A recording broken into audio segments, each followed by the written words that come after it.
이 기도는 우리 목사님께서 해주셨으니까 바로 그냥 말씀 같이 은혜 나누도록 하겠습니다. 네, 오늘이 대한민국 21대 대통령을 세우는 선거입니다. 대한민국의 역사가 45년이라고도 하고 48년이라고도 합니다. 어느 쪽이 맞느냐 하는 것은 그렇게 중요하지 않습니다.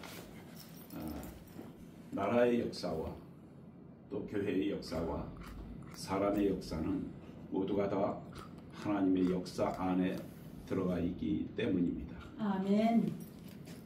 그래서 하나님의 역사를 바로 보지 못하고 그 역사 속에 임하시는 하나님의 은혜를 바로 우리가 체험하지 못하면 인간의 역사는 유한한 역사이기 때문에 우리에게 큰 의미가 없습니다.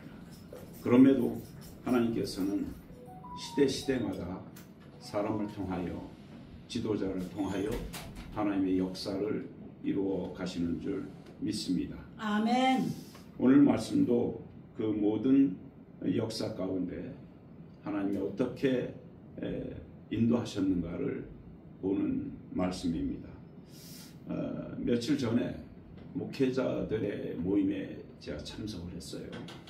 그 목회자들의 모임에 참석을 했는데 그 대화의 주제는 두 가지입니다.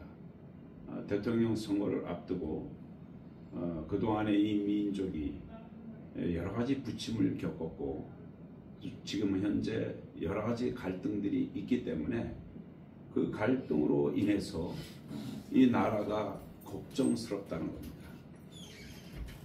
나라의 안위가 걱정스럽다는 겁니다.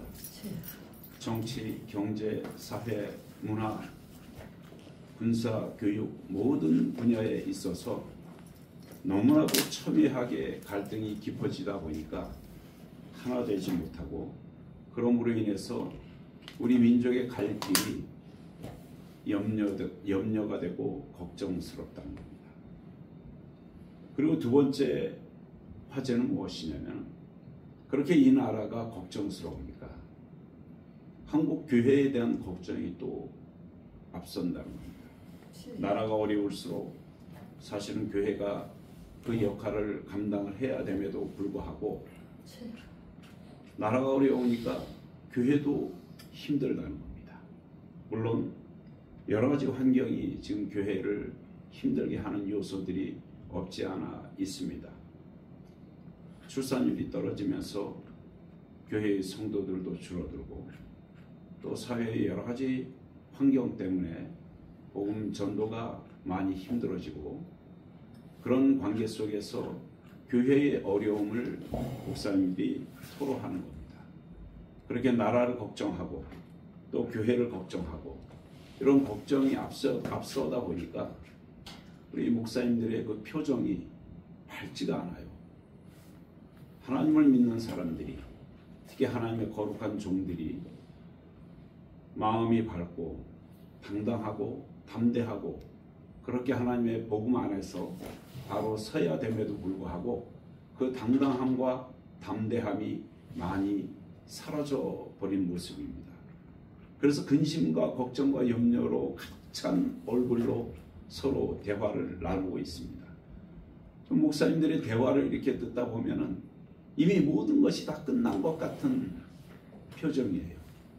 이미 모든 것이 다 끝났다고 하는 것을 마음에 이미 작정하고 대화를 나눈 것 같은 그런 모습이었습니다.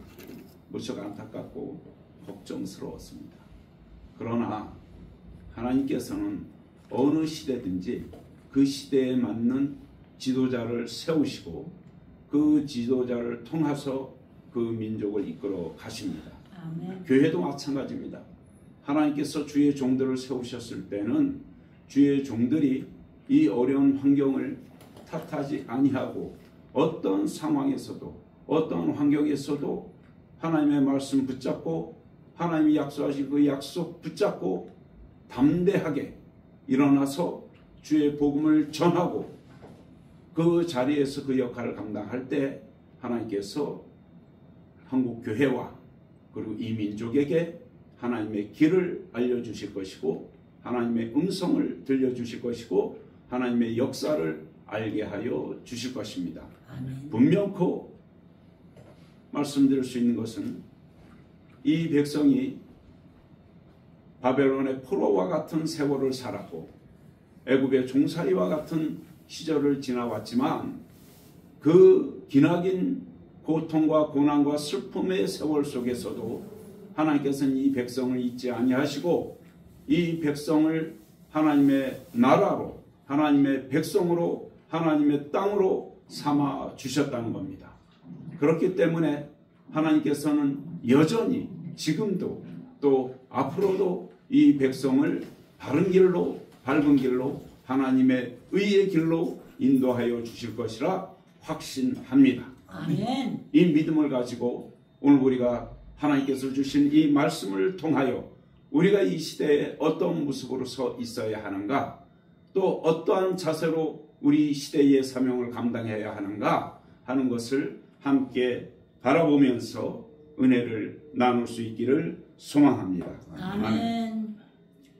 본문 말씀은 남왕국 유다가 바벨론의 멸망을 당하기 전에 약 40년 동안의 예언 사역을 하셨던 예레미야 선지자 시대의 이야기입니다.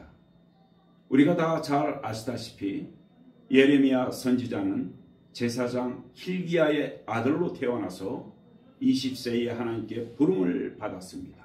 그리고 사역을 시작했던 선지자입니다. 그러나 예레미야 선지자는 우리가 그의 닉네임에서 알 수 있듯이 눈물의 선지자입니다. 그의 선지 사역은 고통과 고난의 여정이었습니다. 사랑하는 조국 유다에 대한 예언이 하도 비극적이어서 그리고 슬픈 것이어서 오죽하면 하나님께 예언자 이 사역을 그만두게 해달라고 간청할 만큼 그렇게 고통스러운 사역을 감당했던 순환과 눈물의 선지자였습니다. 오늘 본문 말씀의 배경을 보면 악한 왕 시드기야의 통치하에서 그는 왕을 비롯하여 그 백성들에게 회개를 촉구했습니다. 그리고 회개치 아니하면 예루살렘이 끝내는 멸망할 것임을 아주 강력하게 외쳤습니다. 그런 예레미야를 시드기야 왕이 아주 괘씸히 여겼습니다. 그래서 그를 옥에 가두게 되었습니다. 옥에 갇힌 예레미야 선지자, 그 선지자의 서기였던 바룩이 바로 예레미야를 대신하여서 예레미야의 예언을 받아 쓰게 됩니다. 그리고 그것을 성전에 들어가서 그곳에 모여있는 모든 백성들에게 예레미야 대신에 그 예언의 말씀을 낭독하고 백성들로 하여금 하나님으로부터 오는 그 예언의 약속을 계속 들을 수 있도록 선포하였던 겁니다.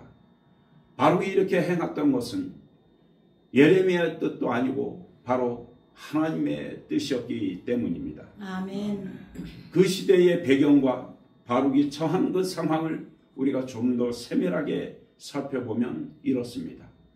예레미야가 활동하던 시대는 선지자들이 대우받던 이전 시대와 다르게 선지자들이 많은 핍박을 당하던 시대였습니다. 당시 거짓 선지자들은 정권의 시녀가 되어서 절대자 권력자들에게 아첨을 하고 그 자리를 유지하고 그로 인해서 자신들의 권위와 자신들의 풍요를 누리고 있었습니다. 그러나 예레미야 선지자만큼은 그 길을 따르지 아니하고 그 무리에 속하지 아니하고 온전히 하나님의 뜻에만 따랐던 선지자입니다. 예나 지금이나 어떤 시대든지 그 시대를 물어나고 이렇게 정권에 아첨하고 권력자에 아첨하고 하나님의 뜻을 떠나서 자신의 이기와 자신의 이익을 위해서 살아가는 지도자들이 분명히 있습니다. 물론 하나님의 거룩한 종들 가운데서도 그러한 종들이 분명히 존재합니다. 그러나 하나님의 말씀을 바르게 전한 예레미야는 오히려 권력자에게 핍박을 받고 심지어는 목숨의 위협도 받았습니다. 그런 예레미야와 함께했던 바룩, 그 바룩 또한 핍박과 고통 속에 있었습니다. 그런 바룩이 자기 신세를 한탄한 내용이 오늘 본문에 기록된 내용입니다. 오늘 본문 3절에 보면 내가 일찍이 말하기를 화로다 여호와께서 나의 고통에 슬픔을 더하셨으니 나의 탄식으로 피곤하여 평안을 찾지 못하도다 라고 바룩은 한탄하고 있습니다. 바룩은 유다 가문의 후손입니다. 조부를 비롯해서 형제들까지 고관 대작 출신입니다. 그런 바룩이 지금 자신이 겪고 있는 고통도 무거워서 탄식할 정도로 피곤한데 거기에다 여호와께서 슬픔까지 더했기 때문에 그 모든 짐을 감당할 길이 없어서 그 마음의 평안이 사라졌다고 자신의 신세를 한탄하고 있는 것입니다. 바룩이 이 같은 탄식에는 두 가지 요인이 있습니다. 첫째는 말씀에 있는 것처럼 바벨론에 의해서 예루살렘이 함락되고 유다가 멸망되는 예언이 있었기 때문입니다. 이미 예언대로 그 시대가 진행되고 있었고 그로 인해서 백성들이 살육을 당하고 포로로 잡혀갈 것이 아주 자명하기 때문에 그 슬픔을 견딜 수가 없었던 것입니다.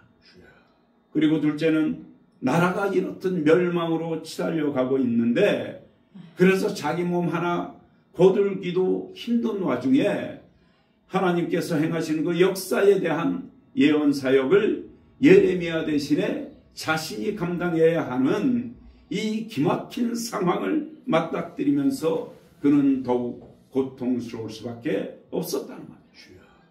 이미 민족이 겪을 고통 앞에서 그 괴로움이 가득한 가운데 옥중에 갇혀 수족이 묶인 예레미야를 대신해서 예언 사역을 감당해야만 했던 것입니다.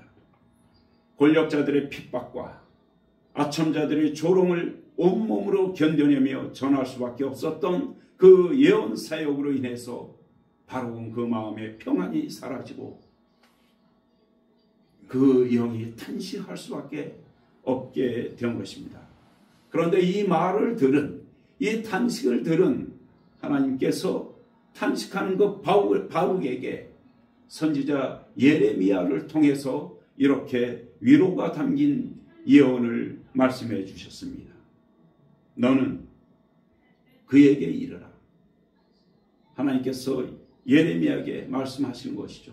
예레미야 너는 그 바룩에게 이렇게 얘기하라. 여호와께서 이와 같이 말씀하시기를 보라 나는 내가 세운 것을 헐기도 하며 내가 심은 것을 뽑기도 하나니 온 땅에 그리하겠거늘 내가 너를 위하여 큰 일을 찾느나 그것을 찾지 말라. 보라 내가 모든 육체의 재난을 내리리라. 그러나 내가 가는 그 모든 곳에서는 내가 너에게 내 생명을 노량물 주듯 하리라. 이렇게 여호와 하나님께서 예레미야 선지자를 통하여 바룩이 처한 그 환경, 바룩이 토해낸 그 탄식, 그 심령을 위로하고 힘을 주고 용기를 주고 그 시대의 사명을 감당케 하셨습니다. 저는 바룩에게 주신 이 하나님의 예언의 말씀을 읽으면서 정말로 가슴이 뜨거워지는 것을 느낍니다. 하나님은 바룩의 속마음을 꿰뚫어 보시면서 단순한 위로가 아니라 엄청난 비밀의 말씀을 통해서 바룩의 두려움을 단숨에 사라지게 하고 그 마음에 참 희망과 용기와 비전을 갖게 하셨던 것입니다. 하나님이 약속하신 말씀 중에서 세운 것을 헐기도 하며 심은 것을 뽑기도 하며 모든 육체의 재난을 내리고 생명을 주리라. 이 말씀은 누가 하신 말씀입니까? 하나님이 하신 말씀입니다. 그래서 바로 내가, 즉 하나님이 자신이 그렇게 하시겠다는 것입니다. 세운 것을 허는 것도, 심은 것을 뽑는 것도, 육체의 재난도, 그리고 생명도 바로 나 하나님이 그렇게 하시겠다는 겁니다. 세운다고 하는 것은 건물만을 의미하지 않습니다. 하나님은 모든 피조물의 역사와 그 질서를 바로 세우시는 분이십니다. 심는다는 것 또한 단순한 식물을 의미하지 않습니다. 하나님은 영적인 존재인 하나님의 백성들에게 하나님의 형상을, 그 마음을 심어 놓으셨던 겁니다. 그런데 그렇게 세운 것을 허물고 그렇게 심은 것을 뽑으시겠다는 겁니다. 심지어 인생들에게 재난까지 내리겠다고 하십니다. 그리고 그 재난 속에 고통받고 있는 모든 이들의 생명까지도 책임지겠다고 말씀하고 계신 겁니다. 왜 그러셨을까요?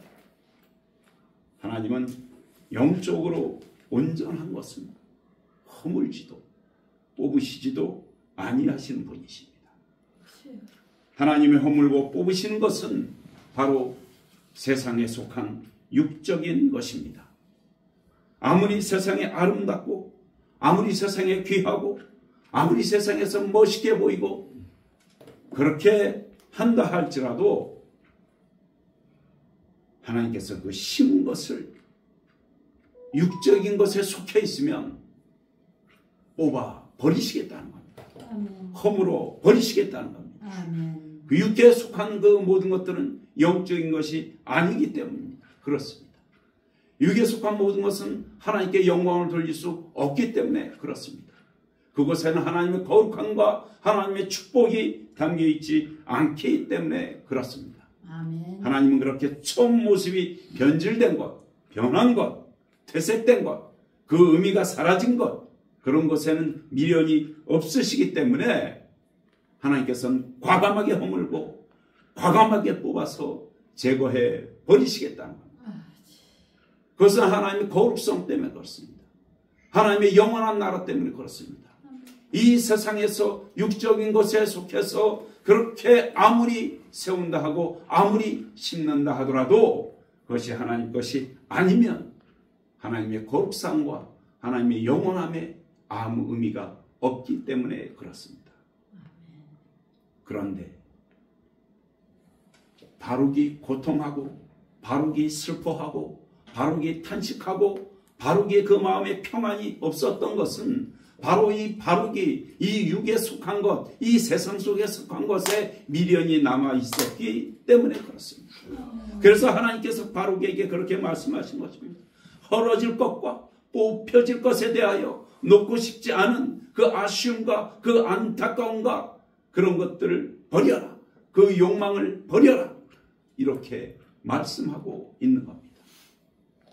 하나님의 거룩성과 그 거룩함을 지키려는 그 고귀함과 그 생명을 책임지시듯이 허물었던 것을 다시 세우시고 뽑으셨던 것을 다시 심으실 수 있는 그 전능성을 알지 못했던 바룩은 하나님의 말씀인 그 예언을 전하시면서도 눈앞에 보이는 현상에 매몰되어서 고통스러웠던 겁니다. 슬펐던 겁니다.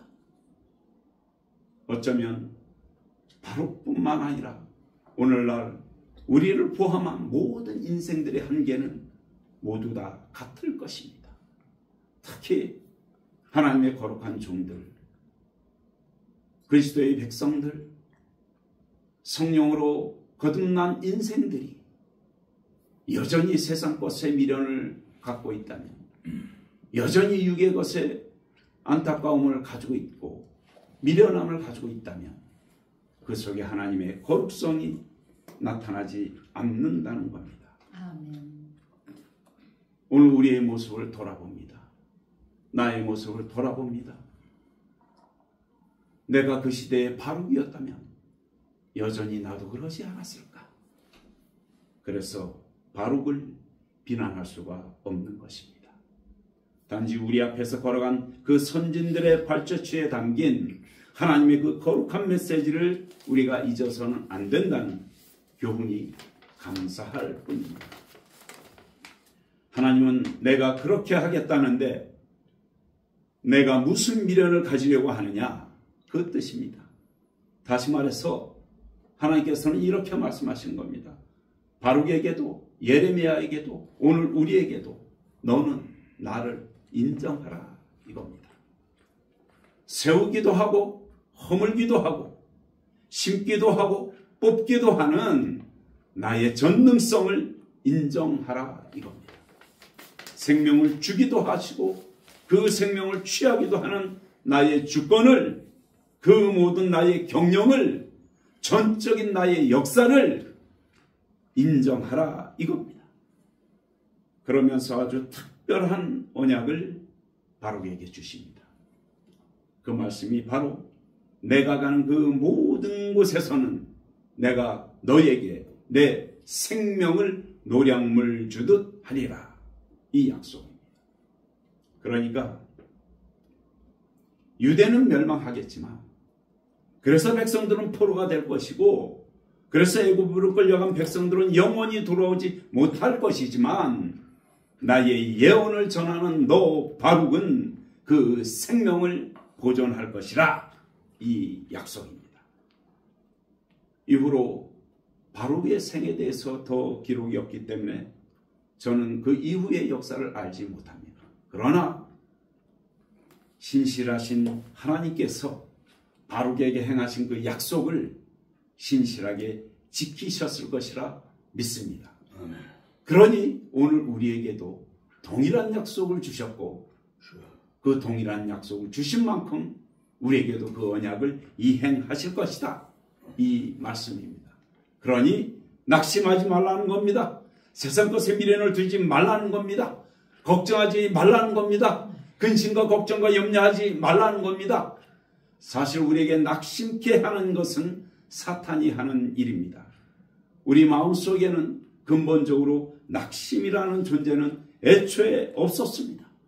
그런데 사탄이 우리 마음속에 심어놓은 것이 바로 낙심인 것입니다. 낙심의 반대는 바로 믿음입니다. 믿음이 우리가 약해지고 믿음이 흔들리면 우리는 낙심하게 됩니다. 두려움에 쌓입니다. 걱정하게 됩니다. 그래서 미래가 보이지 않는 것입니다. 그러나 우리가 믿음이 있으면, 하나님에 대한 확실한 확신이 있으면, 그 약속에 대한 언약, 그 믿음이 있으면 우리는 두려워하지 않습니다. 흔들리지 않습니다. 넘어져도 다시 일어납니다. 하나님께서 우리를 그렇게 인도하실 것입니다. 우리 내면을 자세히 들여다보면 이 낙심이라고 하는 것이 내 스스로 가지는 마음은 아니라는 것입니다. 아멘. 마음의 속으로나 스스로 낙심할 때가 얼마나 되겠습니까? 그 마음을 심은 것, 나 낙심할 거야, 이렇게 스스로 다짐하는 경우가 우리가 있겠습니까? 우리는 스스로 나 낙심할 거야 이렇게 가지지 않습니다. 내가 낙심되었다 하는 것은 바로 나를 불안하게 하고 나를 두려움에 쌓이게 하고 나를 걱정과 근심과 염려하게 만드는 그 사탄의 역할일 뿐입니다. 낙심에도 두 가지 낙심이 있습니다. 밖으로부터 오는 환난의 낙심이 있고 안으로부터 나오는 좌절의 낙심이 있습니다. 그러나 성경에는 우리로 하여금 밖으로 오는 환난의 낙심이든 내면에서 뽑아져 나오는 좌절의 낙심이든 그 어떠한 경우에도 절대로 낙심하지 말라고 말씀하십니다. 그 말씀이 오늘 예레미야를 통하여 바룩에게 주신 하나님의 약속인 것입니다. 아멘. 예레미야는 악한 왕 시드기야가 듣기 싫어하는 하나님의 예언을 죽음을 무릅쓰고 전하다가 옥에 갇혔습니다. 그리고 그 예레미야를 대신해서 역시 죽음을 무릅쓰고 백성들에게 예언을 전하는 서기 바룩을 향해서 하나님이 그냥 내버려 두지 않겠다고 하시는 그 약속을 주신 것입니다. 저는 대한제국이 멸망할 때나 민족 동란으로 공산화가 되기 일보 직전까지 갔던 우리 민족의 위기를 저는 겪어보지 않았습니다.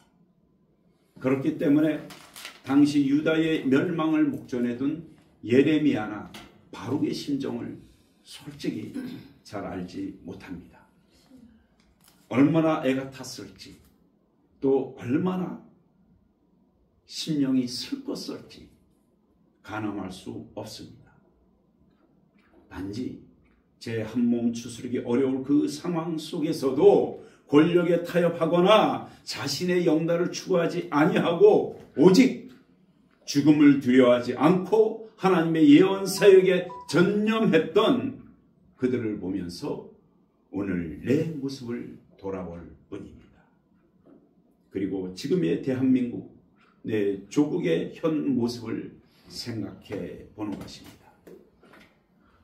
지금 이 나라는 동성애와 이슬람, 혼합종교와 이단 사이비,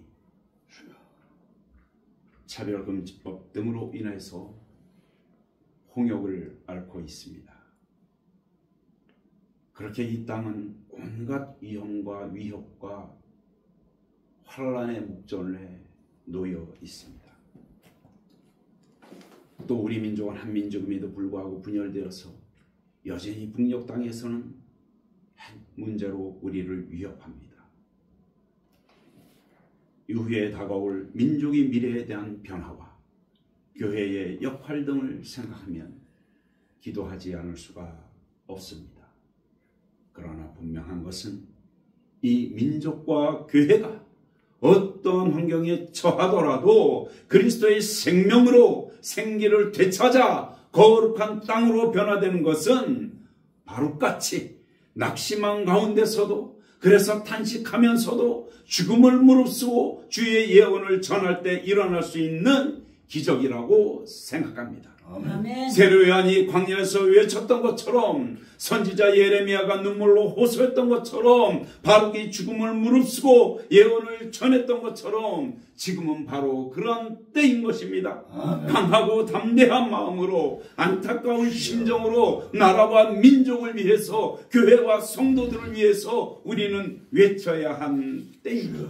아멘. 이 시간 우리에게 주신 말씀을 통해 오늘을 살아가는 우리로 하여금 혹여 다가올 시대의 환란으로 인해 낙심할 수밖에 없는 환경일지라도 2600여 년 전 자신의 사역이 된 회의로 인해 낙심 가운데 빠졌던 바룩이 만난 하나님, 그 하나님을 오늘 우리가 만날 수 있기를 소망합니다. 아멘.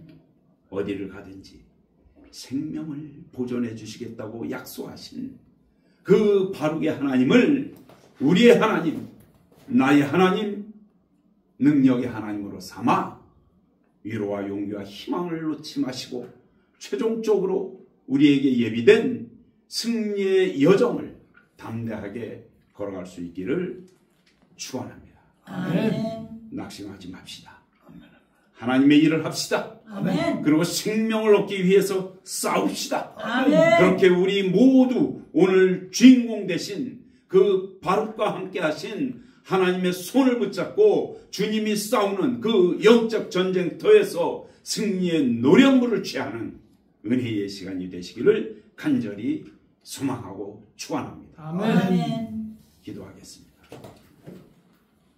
역사를 주관하신 하나님, 우리의 생명을 다스리시는 하나님, 하나님께서 세운 것을 헐기도 하시고 심은 것을 뽑기도 하시는 분이심을 우리 입술로, 우리 영으로 고백하게 하여 주옵소서.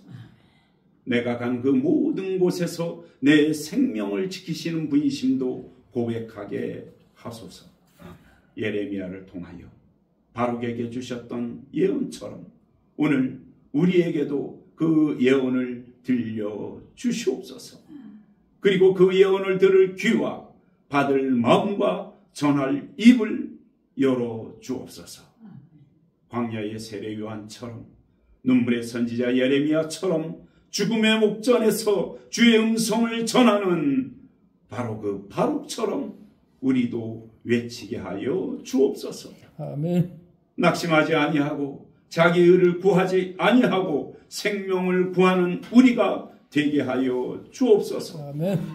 지금 이 땅은 동성애와 이슬람, 혼합종교와 이단 사이비, 그리고 차별금지법 등으로 폭력을 앓고 있습니다.